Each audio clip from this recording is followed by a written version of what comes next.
नमस्कार, स्वागत आहे तुमचं सुषमाज किचनमध्ये। आज आपण नेहमी बटाट्याचे किंवा केळीचे, कच्च्या केळीचे वेफर्स बनवतो, पण आज आपण रताळ्याचे वेफर्स बनवणार आहोत।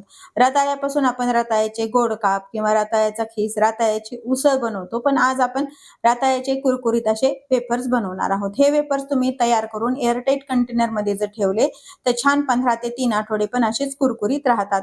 रेसिपी शेवटपर्यंत बघा। रेसिपीला लाईक करा, चॅनलला सबस्क्राईब करा, तसेच बेल नोटिफिकेशन पण ऑल वर प्रेस करा, म्हणजे तुम्हाला माझ्या प्रत्येक नवीन रेसिपीचं नोटिफिकेशन सर्वात आधी येईल। आता आपण रेसिपीला सुरुवात करूया। आज आपण रताळ्याचे उपासासाठी वेफर्स बनवते। मला हे छोटे रताळे मिळालेत, यापेक्षा मोठे जर रताळे मिळाले तर असे छान मोठे मोठे वेफर्स पण तयार होतात। हे रताळे व्यवस्थित पाण्यामध्ये छान ठेवून स्वच्छतेची माती निघेपर्यंत हे धुवून घ्यायचे। आणि हे जे आहेत याची मी साल काढलेली नाही, तुम्हाला जर काढायची असेल तर तुम्ही याची साल पण काढू शकता। बटाट्याचे जसे वेफर्स बनवतो तसे वेफर्सची खिसणी घ्यायची आणि त्यांनी आपल्याला याचे वेफर्स बनवायचे। तर हे वेफर्स आपल्याला उकडायचे किंवा वाळवायचे किंवा धुवायची काहीच गरज नाहीये, अगदी डायरेक्ट तळू पण तुम्ही शकता। पण फक्त हे छोटे रताळे असल्यामुळे छोटेसे गोल गोल हे तयार होणार। असे या पद्धतीने पण तुम्ही करू शकता, किंवा मग डायरेक्ट तुम्ही असे लांब लांब जसे केळीचे वेफर्स असतात ना, तसे पण तुम्ही असे छोटे छोटे रताळ्याचे पीस करून असे लांब लांब पण करू शकता। दोन्ही पद्धतीने मी हे वेफर्स तयार करणार आहेत। या पद्धतीने तुम्ही वेफर्स नक्की तयार करून पहा, अगदी छान हे वेफर्स तयार होतात उपवासासाठी। आता सर्व वेफर्स आपण तयार करून घेऊया। आपण हे दोन्ही प्रकार वेफर्सचे लांब आणि हे गोल असे करून घेतलेले आहेत। फक्त वेफर्स हे करा आणि डायरेक्ट तळेल टाका, एकदम असे खूप जास्त करून ठेवणं आणि मग तळणं असं करू नका। इथे मी शेंगदाण्याचं तेल गरम करायला ठेवलेलं आहे वेफर्स तळण्यासाठी। गरम झालं का ते पाहण्यासाठी एक चिप्स मी याच्यामध्ये टाकून ठेवलं। व्यवस्थित आपलं तेल गरम झाले, गॅस मात्र आता मीडियम करूया। सुरुवातीला आपण गोल वेफर्स यामध्ये टाकून घ्यायचे। अगदी झटपट तयार होतात, वेळ पण लागत नाही जास्त। व्यवस्थित छान कुरकुरीत होईपर्यंत हे वेफर्स आपण तळून घेऊया। गॅस मात्र एकदम हाय नाही आणि एकदम लो नाही असं ठेवून हे तळून घ्यायचे आपल्याला। तर वेफर्स जे करताल ते फार जाड नका करू आणि एकदम पतले पण करू नका, म्हणजे हे व्यवस्थित जाड जर केले तर छान असे तळले जाणार नाहीत आणि कुरकुरीत होणार नाही। त्यामुळे मीडियमच हे आपल्याला खिसून घ्यायचे। आपण पहिल्यांदा टाकल्यापेक्षा आता थोडेसे तेलाचे बबल्स कमी झालेत, हे वेफर्स थोडेसे आपले छान तळल्या गेलेत।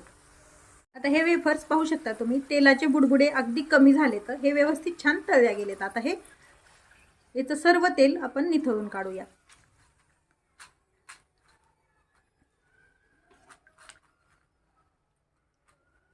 एका टिश्यू पेपरवरती हे काढून घ्यायचे, म्हणजे याचं जे एक्स्ट्राचं तेल आहे ते पूर्ण टिश्यूला लागून जातं।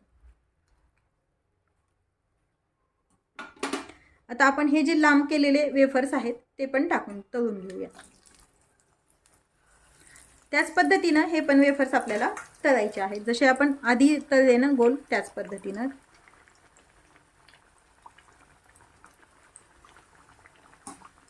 मीडियम हीट वरती तळायचे, फार मोठा नाही आणि फार कमी नाही गॅस। आता हे पण त्या पद्धतीने तळून घेऊया। पण वेफर्स आपले तळून झाले तर त्याच टिश्यू वरती आपण काढून घेतो। याच पद्धतीने मी अजून थोडे वेफर्स करून घेऊन तळणार आहे।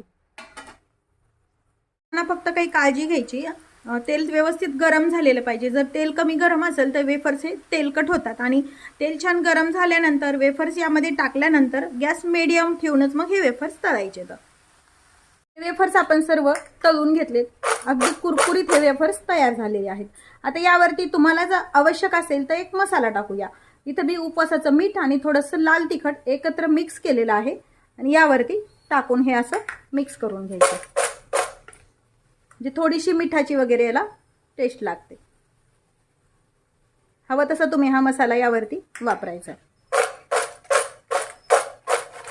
पाहू शकता अगदी कुरकुरीत छान तयार होतात। अगदी असे करून जर तुम्ही अगदी श्रावण महिन्यामध्ये किंवा मग सलग उपवास असतील तर तुम्ही हे करून डब्यात भरून ठेवले एअरटाईट, तर अगदी छान कुरकुरीत राहतात। सर्व याला मसाला लावून घेतलाय आपण